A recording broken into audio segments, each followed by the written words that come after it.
మంచిర్యాల జిల్లా చెన్నూరులో ఆందోళన చేపట్టారు రైతులు. స్థానిక వరలక్ష్మి కాటన్ మిల్లులో పత్తికి సరైన మద్దతు ధర చెల్లించడం లేదని రోడ్డుపై బైఠాయించారు. పత్తిలోడు లారీలను రోడ్డుపై అడ్డంగా పెట్టి వాహనాల రాకపోకలను అడ్డుకున్నారు. ఇక పత్తికి మద్దతు ధర చెల్లించాలని డిమాండ్ చేశారు. రైతుల ఆందోళనపై స్పందించిన ఎమ్మెల్యే వివేక్ వెంకటస్వామి పత్తి రైతులకు కనీసం మద్దతు ధర చెల్లించాలని జిల్లా అధికారులతో ఫోన్లో మాట్లాడారు.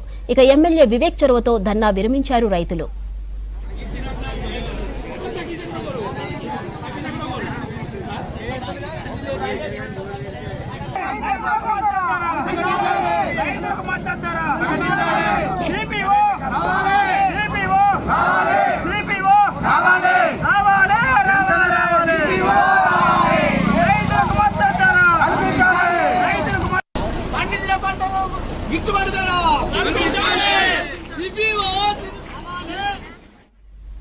మంచిర్యాల జిల్లా చెన్నూరులో ఆందోళన చేపట్టారు రైతులు.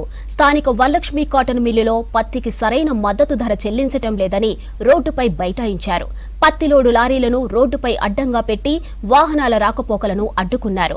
ఇక పత్తికి మద్దతు ధర చెల్లించాలని డిమాండ్ చేశారు. రైతుల ఆందోళనపై స్పందించిన ఎమ్మెల్యే వివేక్ వెంకటస్వామి పత్తి రైతులకు కనీసం మద్దతు ధర చెల్లించాలని జిల్లా అధికారులతో ఫోన్లో మాట్లాడారు. ఎమ్మెల్యే వివేక్ చొరవతో ధర్నా విరమించారు రైతులు. CPO